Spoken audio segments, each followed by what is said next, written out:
નમસ્તે વિદ્યાર્થી મિત્રો, ધોરણ 12 વિષય ગુજરાતી, પાઠ આસુ ભીનો ઉજાસ 18 નંબરનો પાઠ, લેખક દિલીપ રાણપુરા. તેના ત્રીજા ભાગની વાત આજે આપણે કરીશું. આગળના પાઠની અંદર, પાઠના આગળના ભાગમાં આપણે જોયું કે દેવરાજ નામનો જે આ નવલકથાનું પાત્ર છે એ મેરુ પર જવાની જીદ કરે છે. વસુધામાં તેણે શિક્ષણ પ્રાપ્ત કર્યું છે અને આ વસુધામાંથી શિક્ષણ પ્રાપ્ત કરી અને તે એની માતા મૃત્યુ પામે છે ત્યારે એ રતનપુર પાછો આવે છે. ત્યારે એના પિતાને લાગે છે કે પોતાનો દીકરો ભણી ગણીને ક્યાંક નોકરી કરશે જેથી પોતે ચોકીદારી કરવી નહીં પડે. પણ જ્યારે દેવરાજ કહે છે કે પોતે મેરુ પર જવાનો છે, આ મેરુ પર કે જ્યાં એક એવું ઉજ્જડ ગામ છે જ્યાં દુષ્કાળ પડ્યો હતો અને એ સમયે આ દેવરાજ અને તેનું કુટુંબ એ દુષ્કાળ ગાળવા માટે, દુષ્કાળ પૂરો કરવા માટે એ મેરુ પર છોડી અને બહાર નીકળી ગયા હતા. અત્યારે આટલા વર્ષ, 18 વર્ષ ભણ્યા પછી દેવરાજ પાછો ત્યાં જવા માગે છે ત્યારે એના પિતાને આ વાત ગમતી નથી અને એટલા માટે એ ના પાડે છે કે ત્યાં કશું નોકરી બોકરી પણ નથી અને સારી જમીન પણ નથી કે જેથી કંઈક સારું કરી શકાય, ખેતી કરી શકાય, અને ઘર પણ નથી. તો ત્યાં જઈ અને રહેશે ક્યાં, શું કરશે, આ વસ્તુની ચિંતા એના પિતાને છે. સાથે યુવાન દીકરી છે એને લગ્ન કરાવવાના, એક બીજો દીકરો છે જે વિદ્યાપીઠમાં ભણે છે એને પણ નોકરી અપાવવાની, એના ભણતરનો અભ્યાસનો ખર્ચ, આ બધું જ પહોંચી નહીં વળે એ માટે એ એવું કહે છે કે શું ખરેખર એ ના જાય તો સારું. કાંતા જે દેવરાજની બહેન છે એ પણ એવું ઈચ્છે છે અને છતાં પણ દેવરાજ છે એ જવા માટે જીદ કરે છે અને કહે છે કે તને ભલે ખોટું લાગે કાંતા, પણ મારે મેરુ પર જવું પડશે. હું મેરુ પર જવાનો સંકલ્પ કરીને જ નીકળ્યો છું. આગળ આપણે જોઈએ આ તાસમાં કે દેવરાજ કહે છે કે હું મેરુ પર જવાના સંકલ્પ કરીને જ નીકળ્યો છું અને મારી ઈચ્છા છે કે પ્રભુ, તું, પ્રભુ, બાપુ બધા મેરુ પર પાછા ફરો, કે આપણે બધા પાછા મેરુ પર જઈએ એવું મને લાગે છે. કાંતા તો આ સાંભળી અચંબો પામી ગઈ, એકદમ આશ્ચર્ય થઈ ગયું એને. અચંબો પામી જવો રૂઢિપ્રયોગનો અર્થ આપણે જોઈએ તો અચંબો પામી જવું એટલે કે ચકિત થઈ જવું. ખાસ વ્યાકરણના મુદ્દાઓને આપણે નોંધી રાખશું. અચંબો પામી જવું એટલે ચકિત થઈ જવું. બાપુ પણ કશું બોલ્યા વગર ચલમમાં તમાકુ ભરવા લાગ્યા. ચલમ કે એક એવું સાધન છે જેની અંદર તમાકુ નાખવામાં આવે છે. એ પણ એકદમ ચકિત થઈ ગયા અને શાંત થઈ અને તમાકુ ભરવા લાગ્યા.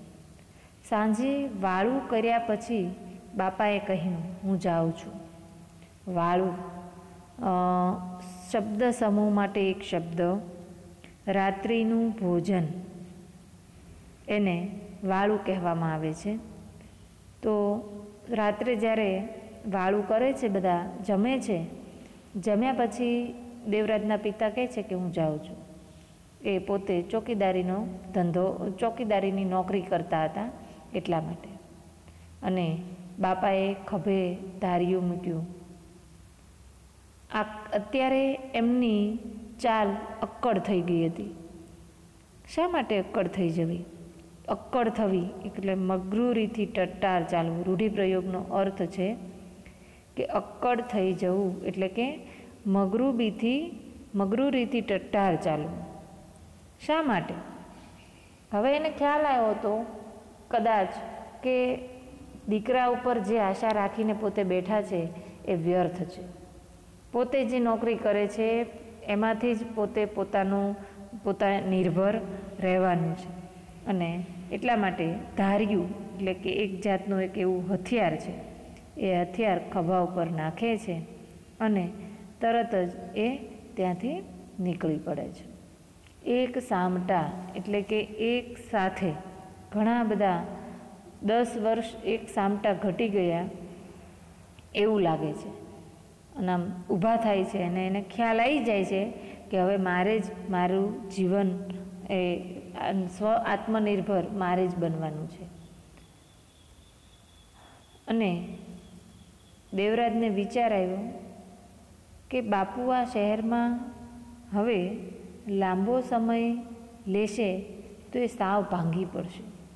દેવરાજને આ શહેરમાંથી પોતાના પિતાજીને બહાર કાઢવા છે, ગામડે લઈ જવા છે. કારણ કે એને ખબર છે કે પિતાજીનું લોહી તો ગામડાનું છે, એનો આત્મા એ ગામડામાં વસે છે. એટલે જો વધારે સાવ સમય અહીંયા રહેશે તો સાવ એ ભાંગી પડશે, એ તૂટી જશે, એકદમ ઢીલા થઈ જશે. એટલે એને વહેલી તકે લઈ જવા પડશે અને પાછા પંચાળમાં લઈ જવા છે. મેરુ પર છે એ પંચાળમાં આવેલું છે. એ માત્ર ચોકીદારીમાં જ જીવન પૂરું કરે એવું નથી કરવું. એને લાગે છે કે પોતે બહુ સારું કંઈક કામ કરશે અને પિતાજીને અહીંથી આ ચોકીદારી કરવામાંથી એને લઈ જશે, અને એટલા માટે એ પણ એવું ઈચ્છે છે. એમને ધરતી સાથેનો સંબંધ પાછો જોડી આપવો છે કે ખેડૂત પુત્ર છે એટલે એનું જીવન પણ ખેતીમાં જ હશે. એટલે મારે પિતાજીને ફરીવાર પાછા એનો સંબંધ ખેતી સાથે, ધરતી સાથે જોડી આપવું છે. હજુ એમના મૂળિયા સાવ ઉખડી નથી ગયા. હજી એમના મૂળિયા સાવ ઉખડી નથી ગયા, એટલે કે સાવ હજી અશક્ત નથી થઈ ગયા. પોતાના વતન ભૂમિ પ્રત્યેનો પ્રેમ નિર્મૂળ નથી થયો. રૂઢિપ્રયોગ છે, મૂળિયા સાવ ઉખડી ન જવા. મૂળિયા સાવ ઉખડી ન જવા એટલે કે એ રૂઢિપ્રયોગનો અર્થ થાય છે કે પોતાના વતનની ભૂમિ પ્રત્યેનો પ્રેમ હજી નિર્મૂળ નથી થયો. પોતાના વતનને હજી એના પિતા છે એ ભૂલ્યા નથી. હજુ કેટલાક તંતુ ચોંટી રહ્યા છે. હજી પણ એને કેટલીક વાત એની સાથે જોડાયેલી છે. હજી પણ એ અંદરથી તો એ પોતાના ગામડાને ચાહે છે, માત્ર પોતાના સંતાનો ખાતર એ અહીંયા રહેવા ઈચ્છે છે. હા, એ ઉખડી જાત હું વસુધામાં ન ગયો હોત. જો પોતે વસુધા ના ગયો હોત તો અહીંયા મજૂરી કરતો હોત અને પોતે પણ ગામડે પાછા જવાનું ન વિચારત. પણ વસુધાની અંદર જે એને જ્ઞાન આપવામાં આવ્યું, જે કેળવણી આપવામાં આવી, એને કારણે એની આંખ ખુલે છે. પ્રભુને ગુજરાત વિદ્યાપીઠમાં ન મોકલ્યો હોત તો અહીંયા તમે જોઈ શકો છો આ ગુજરાત વિદ્યાપીઠ જે અમદાવાદ આવેલી છે, ગાંધીજીએ તેની સ્થાપના કરેલી. તો કે છે કે પ્રભુ છે એને ગુજરાત વિદ્યાપીઠમાં મોકલે છે અને એ જો ન ગયો હોત તો શું થાત? પંચાળનું એ મેરુ પર સ્મૃતિમાંથી લોપાઈ જાય. જો પોતે પણ વસુધા ન ગયો હોત, પોતાના ભાઈને પણ વિદ્યાપીઠ ન મોકલ્યો હોત તો ગામડાનું જે મહત્ત્વ છે એ લોપાઈ જાત, એટલે કે ભૂલાઈ જાત, સાવ નિર્મૂળ થઈ જાત. એટલે એ કહે છે કે ભૂલાઈ જાત, એની લોપાઈ જવું એટલે કે ભૂલાઈ જવું. એની કરતાં આ સારું છે કે પોતે વસુધામાં ગયો. એ મેરુ પરનું અમારું ઘર અત્યારે ભલે પડી ગયું હોય, ભલે એ ઢોરો થઈ ગયું હોય, ઢોરો થઈ જવું એટલે કે સાવ એકદમ બધું ધૂળ સાથે મળી જવું, એકદમ નામો નિશાન ન રહેવું, કે ભલે અત્યારે હાવ ખાલી થઈ ગયું હોય, પણ એ ઢોરા નીચે અમારી એક લાગણી હજુ દટાયેલી છે. દરેકને પોતાના વતન પ્રત્યેનો પ્રેમ હોય, પોતાના જન્મસ્થળ તરફનો પ્રેમ હોય. એ કહે છે કે ત્યાં અત્યારે ભલે અમારું ખેતર ખોરડું કશું ના હોય, પણ હજી એ ઢોરા નીચે એ જે આખું પડીને ઢગલો થઈ ગયો છે, એ ઢગલા નીચે પણ અમારી હજી કેટલાક લાગણીના તંતુ જોડાયેલા છે, દટાયેલી છે. અને બાપુને ત્યાં લઈ જઈશ. બાપુએ ધરતી પર પગ મૂકતા જ ઘોડા ખેલતા રાજકુમારની સ્ફૂર્તિ પ્રાપ્ત કરી લેશે. કે પિતાજી એકવાર ત્યાં જશે એટલે ખૂબ જ એને સારું લાગશે અને ઘોડા ખેલતા રાજકુમારની જેમ જે રીતે રાજકુમારની અંદર સ્ફૂર્તિ હોય છે, યુવાનની અંદર સ્ફૂર્તિ હોય છે, પોતાના વતનને જોઈને બાપુને પણ એવી સ્ફૂર્તિ પ્રાપ્ત થશે. તે ચાલીના નાનકડા ફળિયામાં ખાટલો ઢાળી સૂતો હતો. અત્યારે ત્યાં એ નાનકડા શહેરની અંદર ચાલી હતી, એમાં ખાટલા ઉપર સૂતો હતો. બા પડખે બેસીને તેના બરડા પર હાથ ફેરવતી, મેરુ પરને યાદ કરીને કંઈક કેટલીય વાતો કરતી. અત્યારે ફરીવાર એને પોતાની માતાની યાદ આવે છે કે જો અત્યારે માતા હોત ને તો એ એને પૂરેપૂરો સપોર્ટ આપત. અને એટલે કહે છે કે અત્યારે પડખે એને એવી કલ્પના થાય છે, પોતે એવો અહેસાસ અનુભવે છે કે પોતે સૂતો છે ને પોતાની બા છે, માતા છે, એ બરડા પર એટલે કે પાછળ પીઠ ઉપર હાથ ફેરવે છે, વાંસા ઉપર, અને કહે છે કે જાણે કેટલીય વાતને યાદ કરે છે. બાનું ગોરું મોઢું, મો એટલે મોઢું, ગોરું એટલે કે રૂપાળું. બાનું જે રૂપાળું મોઢું છે એ વખતે રતાશ પકડી જતું. રતાશ એટલે કે લાલાશ.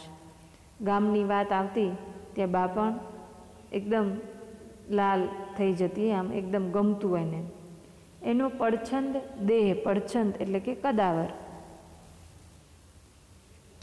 મહાકાય એવો કદાવર એવો દેહ, પડછંદ દેહ જાણે પથરાળ ભૂમિમાં હળિયાપાટી કરવા તલસી રહ્યો હોય તેવું લાગતું હતું. હળિયાપાટી કરવી શબ્દનો અર્થ થાય છે દોડધામ કરવી, દોડાદોડી કરવી. એ માટે તલસી રહ્યો હતો. તલસવું એટલે કે આતુરતાથી રાહ જોવી, રાહ જોઈ રહ્યો હતો એવું દેવરાજને લાગે છે. ને ત્યારે એનો આખા દિવસનો થાક ઉતરી જતો. જ્યારે પોતે પોતાના ગામ હોય છે, પોતાના વતનમાં, ત્યારે એને આખા દિવસનો થાક ઉતરી જાય છે. દિવસભર એ મજૂરી કરતો, ફરીવાર પોતાના ભૂતકાળમાં જાય છે અને કહે છે કે પોતે આખો દિવસ મજૂરી કરતો અને લારી ખેંચતો. મજૂરી મળતી નહીં ત્યારે હોટેલમાં કપરકાબી ધોવા રહી જતો. ક્યારેક અનાજની દુકાને અનાજ ભરેલા તગારા ઊંચકવાનું કામ મળતું. તગારું એટલે કે એક છાબડા જેવું વાસણ કે ત્યાં એની અંદર અનાજ ભર્યું હોય અને ગોડાઉનમાંથી એ કોથળા ભરવાના હોય. તો આવું છૂટી છવાઈ મજૂરી એ પોતે કરતો હતો. એ કામ એને યાદ આવે છે. એ કામ ન હોય ત્યારે પોતે પરભું, બીજું, કુહાડી અને દોરડા લઈને વગડામાં ચાલ્યા જતા. પોતાના ભાંડડાઓ છે એ આ બધું લઈ, કુહાડી એટલે કે લાકડા કાપવાનું હથિયાર એ લઈ અને એ જંગલમાં, વગડામાં એટલે કે જંગલમાં, વગડો શબ્દનો અર્થ થાય છે જંગલમાં, ચાલ્યા જતા. લાકડા કાપી લાવતા અને કેમ્પની બજારમાં, શેરીઓમાં એ વેચી ઘરે આવતા. આવી રીતે પોતે પોતાનું ભૂતકાળ છે એને યાદ આવે છે કે કેટલીય મજૂરી કરતા અને છતાં એ મજૂરી એ ના મળે ત્યારે લાકડા કાપી અને લાકડા વેચીને એમાંથી જે આવતા પૈસા એમાંથી એ ઘર ચલાવતા હતા. બા કોઈના પાણી ભરતી, વાસણ ઉટકતી. બાપુને પીઠ પર ગુણો ઉપાડતા ફાવી ગયું હતું. પિતાજી જ્યારે મેરુ પરથી એ પાછા રતનપુર આવે છે ત્યારે અહીંયા એ કેવા કેવા કામો કરતા હતા. 1-2 માર્ક્સમાં એવો પણ પ્રશ્ન પૂછાય કે દેવરાજની માતા શું કામ કરતી હતી? તો પાણી ભરવા, કોઈકના વાસણ ઉટકવા વગેરે વગેરે. અને એના પિતા છે એ આવી રીતે અનાજને પેલાની દુકાનોમાં પીઠ ઉપર એટલે વાહા પર ગુણો ઉપાડતા, કોથળા ઉપાડી અને એ જતા હતા. હવે એ પણ એને ફાવી ગયું હતું એટલે કે એમાં ફાવટ આવી ગઈ હતી. કેમ્પની અનાજ બજારમાં ખીજડીયા હનુમાન પાસે એ મજૂરોના ટોળામાં બેસતા. જે રીતે માર્કેટ ભરાતું હોય મજૂરોનું અને ત્યાંથી એ લોકોને મજૂરી મળી શકે, તો અહીંયા એ એવી રીતે ત્યાં મજૂરોના ટોળામાં બેસતા. મજૂરી ન મળતી ત્યારે ચલમ ફૂંકતા ને પંચાલની વાતો કર્યા કરતા. ત્યાં ટોળાની અંદર પોતે પોતાના ના મળે કંઈ કમાવાનું કંઈ મજૂરી ત્યારે વાતો કર્યા કરતા હતા. દેવરાજ અતીતમાં સરી રહ્યો હતો. અતીત એટલે કે ભૂતકાળ. એક દિવસ જોરાવર નગરની વઢવાણથી વઢવાણ એક લારીમાં માલ ભરીને જવાની મજૂરી મળી હતી. એક દિવસની વાત છે કે જોરાવર નગર છે ત્યાંથી વઢવાણ સુધી એક લારીમાં માલ ભરી અને લઈ જવાની મજૂરી મળી હતી. 11 વર્ષની એ વખતે ઉંમર હતી દેવરાજની, અને બાપુની સાથે એ લારી ધકાવતો હતો. ધકાવતો એટલે કે ધક્કા મારતો હતો. ધક્કા મારીને હડસેલતો હતો. લારી એટલે કે એક 4 પૈડાવાળી એક એવી ગાડી અને હાથ લારી અહીંયા તમે જોઈ શકો છો. તો એ કહે છે કે એ રીતની એ લઈ જતો હતો, ધક્કા મારતો હતો, ખેંચાવરાવતો હતો. અને અહીં પહોંચ્યા ત્યારે વિસામો લેવા એક ઝાડને છાંયે બેઠા. જ્યારે એ રસ્તામાં વચ્ચે પહોંચે છે ત્યારે વચ્ચે વિસામો લેવા માટે, વિસામો એટલે કે આરામ, થોડોક આરામ લેવા માટે એ ત્યાં ઊભો રહે છે. એક ઝાડને છાંયે બેઠા. એ વખતે ફાગણ ઉતરતો હતો. ફાગણ મહિનો પૂરો થવાની તૈયારી હતી, પણ તડકો તો લાય જેવો હતો અને પોતાને તરસ પણ લાગી હતી. ગળું સુકાતું હતું. બાપુ તો નિરાંતવા બેસી અને ચલમ ફૂંકવા લાગ્યા. એ વખતે પોતાને થયેલું કે બાપુને તરસ નહીં લાગતી હોય કે પછી ગડાકુનો ગળચટ્ટો સ્વાદ તરસ નહીં લાગવા દેતો હોય. ગડાકુ એટલે કે ગોળ કે મહુડો ભેળવીને કેળવેલી તમાકુ. ગડાકુ શબ્દનો અર્થ એ થાય છે કે મને આટલી તરસ લાગી, પિતાજીને કેમ નહીં લાગી હોય? આજે ચલમ ફૂંકે છે જે ગડાકુનો સ્વાદ, એ તરસ નહીં લાગવા દેતો હોય. અને એ વખતે બાપુની સામું જોઈ રહેલો પોતે કહેવાનું તો મન થયું કે બાપુ લાવો ને એકદમ હુંય મારી લઉં, કારણ કે પોતાને સખત તરસ લાગી છે અને ગળચટ્ટો સ્વાદ આવશે તો ગળું સુકાતું મળશે. પણ તે કહે તે પહેલાં જ ચલમ ઠાલવી ને તેની સામે જોતા કહ્યું, હાલશું ને દેવા? હાલશું એટલે કે ચાલશું ને. એ કહે છે કે મને પણ ઈચ્છા તો થઈ આવી આ તરસને छिपाવવા માટે કે એકદમ હું પણ મારી લઉં, પણ પછી તરત એને થાય છે કે હજી પોતે બાપુને આ કહે પહેલાં જ બાપુ એ પોતાની ચલમને ઠાલવી દે છે. પણ અંતે જ્યારે નથી રહેવાતું ત્યારે કહે છે કે બાપુ મને તરસ લાગી છે. પોતે તરસ લાગી છે એ વાત હવે પિતાજીને કહે છે. પણ એટલામાં તો ક્યાંય પરબ જેવું લાગતું નહોતું. પરબ એટલે કે રસ્તામાં મુસાફરોને પીવા માટે જે બનાવવામાં આવે છે તેવું એને પરબ કહેવાય છે. પાણી પીવા માટેની એક ધર્માદાવાળી જગ્યા. શબ્દ સમૂહ માટે એક શબ્દ છે પરબ. ત્યાં તો કશું એવું પરબ જેવું હોતું નથી. પણ પછી એકાએક મીઠા પાણીના સરોવર હાથ વેતમાં હોય એવી ચમક અને આંખમાં અને પ્રસન્નતા ચહેરા પર આવી ગયા ને એકદમ બોલી ઉઠ્યા, હાલ આ સામેના મકાનમાં. હાથ વેત એટલે કે સાવ નજીક, સાવ પાસે. અને તરત જ એને હાથમેટમાં હોય એવું એને લાગે છે અને તરત કહે છે કે ચાલ હું તને લઈ જાઉં.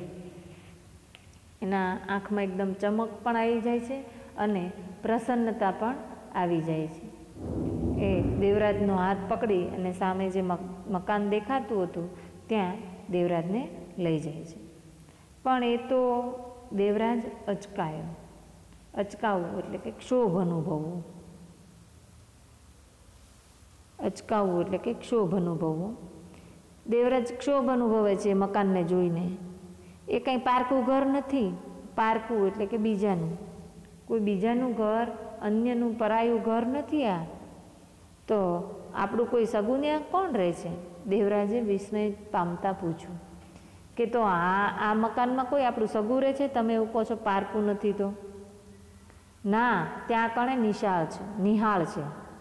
ત્યાં કણે એટલે કે તે જગ્યાએ નિહાળ એટલે કે નિશાળ છે, સ્કૂલ છે. તો દેવરાજના પિતા દેવરાજને પાણી પીવા ક્યાં લઈ જાય છે? નિશાળમાં. દેવરાજને થયું બાપુ લાઠી કરે છે. લાઠી એટલે કે મજાક. દેવરાજને લાગે છે કે શરૂઆતમાં કે પિતાજી છે એ મજાક કરે છે, નિશાળમાં પાણી પીવા લઈ જાય છે. એણે નિશાળ જોઈ હતી. જોરાવરનગર, કેમ્પ અને રતનપરમાં હતી. નિશાળના મકાનો એણે જોયા હતા. બધી ગામની વચ્ચોવચ હતી. બધી નિશાળો જે હતી ગામની વચ્ચોવચ હતી. અને આ અંતરિયાળ એટલે કે અધવચ્ચે, ગામની અંદરેય નહીં અને ગામથી થોડેક દૂર એવી આ નિશાળ હતી. અંતરિયાળ કેવી? અંતરિયાળ નિશાળ કેવી? અને એમાં છોકરા શાના ભણવા આવે? કે હાવ છેવાડે હોય ગામની બહાર નિશાળ, તો ત્યાં થોડા છોકરા ભણવા આવે. પણ તે બાપુને લાઠી ન કરો એમ કહી ના શક્યો. લાઠી એટલે કે મજાક. તેના પિતાને એવું ના કહી શકો કે મારી મજાક ન કરો. લાઠી કરવી એ રૂઢિપ્રયોગ છે. એનો અર્થ થાય છે મજાક ન કરવી. લાઠી ન કરવી, મજાક ન કરવી. લાઠી કરવી એટલે કે મજાક કરવી. એક તો તડકો ને વળી લારી ધકેલવાથી પગમાં કોઈના ઉતરેલા ફાટેલા ચપ્પલ, પાણી તો બળ્યા જ કરે ને બાપુના જોડાનું ક્યાં ઠેકાણું હતું. કે છે કે એક તો તરસ તો લાગી જતી એટલે વધારે વધુ એ કંઈ વિચારતો નથી અને તે એની સાથે જાય છે. લે હાલ. બાપુ એનું કાંડું પકડી દરવાજાની અંદર લઈ ગયા. અંદર જતાં કહ્યું, આ નિહાળ છે. મેં ઘણી વખત છોકરાને અહીં રાગડા તાણીને ભણતા, સાંજે રમતા ને કામ કરતા જોયા છે. અંતરિયાળ નિશાળ છે એટલે છોકરાઓ કદાચ રહેતા પણ અહીંયા હશે. એટલે કે છે કે અહીંયા છોકરાઓને જે પ્રાર્થના કરે છે એ પણ પ્રાર્થના દેવરાજના પિતાએ સાંભળી છે. એટલે કે છે કે અહીંયા છોકરાઓ ઘણી વખત રાગડા તાણીને ગાતા કરાવતા હોય છે, એ પોતે સાંભળેલું છે. અને રમતા પણ હોય છે. આ નિશાળ જ છે. બંને દરવાજામાં દાખલ થઈ ગયા. દેવરાજ થોડોક ભયભીત થઈ ગયો. એને બીક લાગે છે કે કોઈ કંઈ કહેશે તો. એને એમ હતું કે હમણાં કોઈક વઢી નાખશે. અજાણ્યા જગ્યામાં કોઈને પૂછ્યા વગર આમના જતા રહેવાથી ત્યાં એ કોઈને ખીજાશે તો. અહીંયા એક શબ્દ સમૂહ માટે એક શબ્દ છે કાંડું. કાંડું શબ્દનો સમાનાર્થી કાંડું શબ્દ સમૂહ માટે એક શબ્દ છે કે જ્યાં હાથનો પંજો જોડાયેલો છે તે ભાગ. તો અહીંયા એ બંને દાખલ થાય છે. વઢી નાખવું એટલે કે ખીજાવું, કોઈ ગુસ્સે થશે તો, કે પછી કોઈક હમણાં ભૂંડી ગાળ બોલીને કાઢી મૂકશે. ગાળ એટલે કે અપશબ્દ, ભૂંડી એટલે કે ખરાબ. કોઈક ખરાબ અપશબ્દો બોલશે અને કાઢી મૂકશે તો. પણ બાપુને વિશ્વાસથી આગળ વધતા જોઈને એને ભય દૂર થઈ ગયો. બાપુ એટલે એના પિતાજી જે આત્મવિશ્વાસથી આગળ ચાલી રહ્યા હતા. બંને એક લાંબી ઓસરી પાસે આવીને ઊભા રહ્યા. લાંબી ઓસરી એ પણ શબ્દ સમૂહ માટે એક શબ્દ છે. ઓસરી શબ્દનો અર્થ થાય છે ઘરનો શરૂનો પરસાળમાં જતા પહેલાંનો ખુલ્લો ભાગ. અને ત્યાં જઈને ઊભા રહે છે. ઓસરી પર 4 ઓરડા હતા એક સરખા લાઈનમાં. એક ઓરડાનું બહારનું ઉઘાડું હતું. બાપ દીકરાનો પગરવ સાંભળી એક વૃદ્ધ ઓરડામાંથી બહાર આવતા કહ્યું, આવો. પગરવ આ પણ શબ્દ સમૂહ માટે એક શબ્દ છે. પગનો અવાજ, પગનો ચાલવાથી થતો અવાજ તેને પગરવ કહે છે. અને એ બહાર આવે છે વૃદ્ધ માણસને કહે છે કે આવો. દેવરાજને થયું કે બાપુનું તો અહીં માન છે, બાપુને તો સારી રીતે બોલાવ્યા એટલે એને માન લાગે છે, કારણ કે બાપુને સારી રીતે ઓળખતા લાગે છે. બાપુએ પહેલેથી કહ્યું હોત તો પોતે ચાલીને અહીં ભણવા જતા છોકરાને જોતો ત્યારે થઈ જતું કે પોતે આવી રીતે ક્યારેય ભણવા નહીં જઈ શકે. એને પણ ભણવાની ઈચ્છા થાય છે કે જો મને પહેલાં કીધું હોત તો હું પણ આવી રીતે ભણી શક્યો હોત. ક્યારેય પોતે રાગડા તાણીને આ છોકરા બોલે છે એવું બોલી નહીં શકે. હવે અત્યારે એને થાય છે કે શું પોતે પોતાના જીવનમાં આવું નથી ક્યાંય લખાયેલું. બધે ઠેકાણે નિશાળ ને અમારા જ મલકમાં નહીં, મેરુપરમાં જ એક નિશાળ નથી. બંને ઓસરીના પગથિયા ચડ્યા. વૃદ્ધે પૂછ્યું, કોનું કામ છે? કામ કોઈનું નથી, આ છોકરાને તરસ લાગી છે.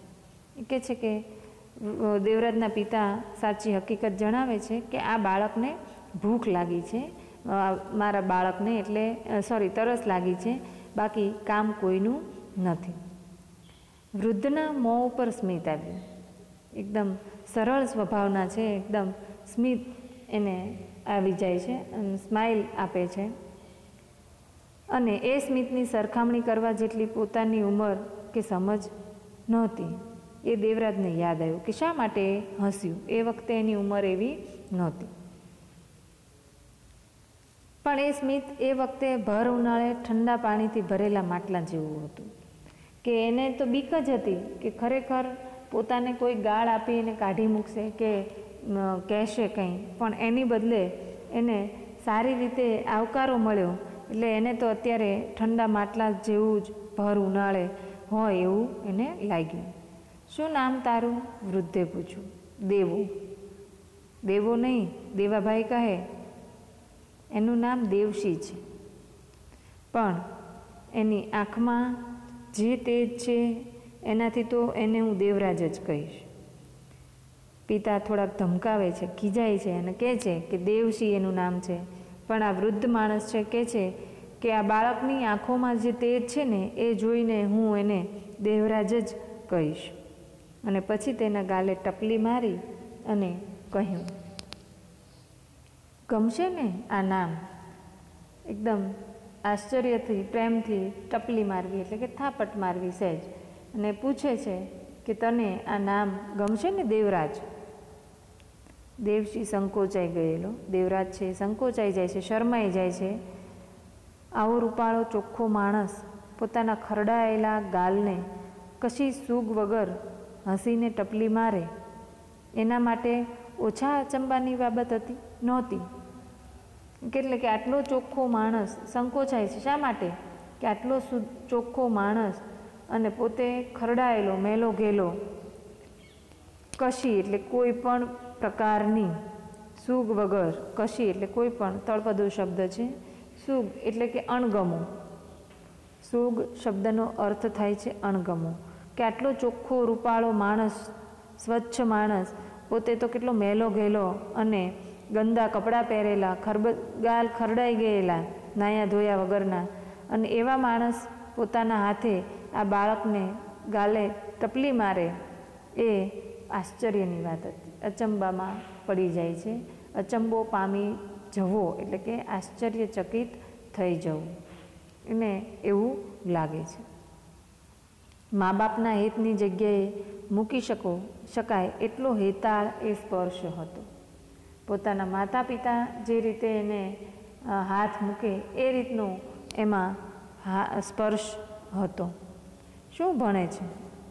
નથી ભણતો, મજૂરી કરવા આવ્યા છીએ કહીને બાપુએ બધી વાત કરી કે જે રીતે મેરુપરમાંથી એ નીકળી ગયા અને અહીંયા જે રીતે પોતાનું જીવન ચલાવતા હતા, એની માતા જે રીતે ઘરકામ કરતી હતી પારકાના, પોતે જે રીતે મજૂરી કરતો હતો, પોતાના પિતા જે રીતે અનાજની દુકાનોમાં કામ કરતા હતા, ભાંડડાઓ પોતાના જે રીતે લાકડા કાપી અને વેચતા હતા, તો પોતાની મજૂરી કરીએ છીએ એ બધી વાત આ વૃદ્ધ માણસને એના પિતાજી કહે છે.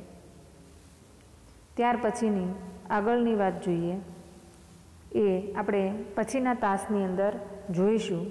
આ તાસમાં આપેલા જે શબ્દાર્થ અને રૂઢિપ્રયોગ છે એ આપ સૌ આપની નોટબુકમાં નોંધી લેશું. આભાર.